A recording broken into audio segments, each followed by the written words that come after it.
Positive Parental Discipline, Kansas Children's Service League.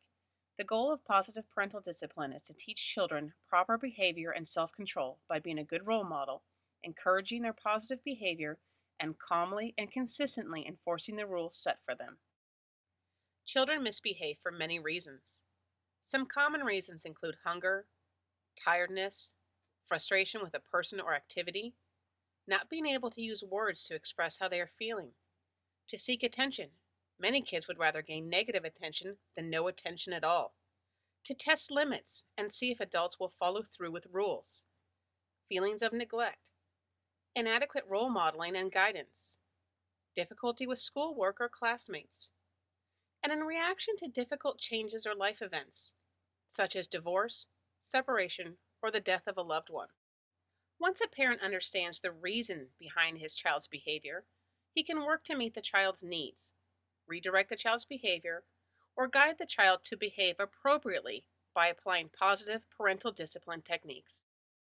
Parents are their children's most important role models. The first step in positive parental discipline is modeling the behaviors that you want to see from your child. For example, if a parent wants her child to keep his room tidy, she should work to keep her room tidy too. Or if a parent wants his child to control his temper tantrums, the parent must also control his anger. It is also important to spend time playing and having fun with your children. Children respond better to discipline when they have strong, positive relationships with their parents. Create and enforce household rules. Having family rules and routines provide children with a sense of security and confidence. In addition, children will not know what rules to follow unless the rules are explained to them. Hold a family meeting to discuss the most important household rules. Write or draw the rules and post them where everyone in the family can see them. Be sure that your rules are specific.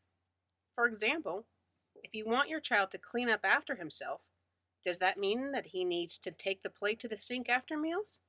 Does it also mean that he needs to pick up his toys before switching to a new activity? State what you want your children to do instead of what you don't want them to do. Rather than saying, "Don't hit or kick," say, "Keep your hands and feet to yourself."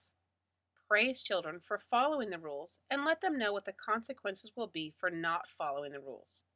Children are less likely to misbehave when they know what the consequences of their actions will be. Give warnings to give kids an opportunity to correct their behavior before being disciplined. Make sure parents and other caregivers communicate with each other about the rules and consequences. Always enforce rules and the consequences for breaking them. Kids learn quickly that they don't need to follow rules if the rules are not going to be enforced. Use praise and reward systems. Encouraging your child's positive behavior is just as important as correcting her negative behavior. Children need to know what they're doing right, not just what they're doing wrong. Praise your child for following the rules. Tell your child that you knew she could do it, that she's an awesome kid, and that you're proud of her. Reward your child's positive behavior with a special activity or treat. Use a sticker chart for children ages 3 to 9, or a point chart for children 10 and older, to encourage positive behavior. Charts are especially helpful when a child is learning a new skill, like tying his shoes, or is working to improve a certain behavior, like turning his homework in every day. Allow the child to receive an age-appropriate reward, like a toy or activity, after he has earned a certain number of stickers or points. Even though being a good role model, having clear family rules, and rewarding a child for positive behavior will help to teach the child to behave correctly, all children are going to misbehave from time to time. Another important part of positive parental discipline is using logical consequences that correspond directly to a child's misbehavior.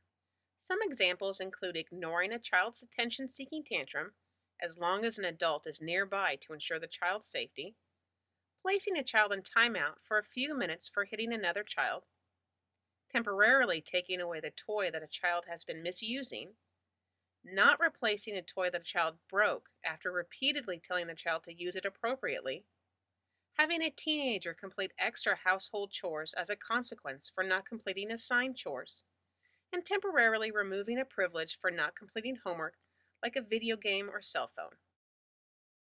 It is essential that parents remain calm as they discipline their children. While it's normal for parents to be frustrated by their children's misbehaviors, choosing to discipline while angry leads a child to focus on the parent's anger instead of the behavior that she needs to correct. One way to avoid frustration is to maintain age appropriate expectations for your child's behavior and remember it is normal for children to test limits. Avoid yelling and spanking. These strategies shame a child instead of teaching the child self control and responsibility. Take a time out to calm yourself down if you were too angry to discipline immediately after the misbehavior occurs.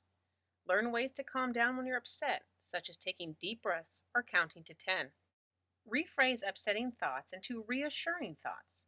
For example, instead of thinking my child is out of control, remind yourself that you love your child and that he is simply testing his limits. It is also helpful for you to teach your children how to calm down when they're upset. Practice these techniques with your child so that you're both prepared to use them the next time you're upset. After disciplining your child, always give her the opportunity to correct her behavior and try again. Parenting is a wonderful but difficult job, especially because kids don't come with instructions. Remember that it is always okay to ask for help when you need it. Call a friend or family member when you need parenting support. Hire a babysitter and take a break every now and then. In Kansas, you can always call the free 24-hour Parent Helpline at 1-800-CHILDREN. The phone counselors on the line will offer you support and advice and can help you find a parenting class or support group near you. This video was produced by the Kansas Children's Service League. The Kansas Children's Service League is the Kansas chapter of Prevent Child Abuse America. For more information about Kansas Children's Service League and the programs provided, please visit us through the following sources. And check out our Positive Discipline board on Pinterest.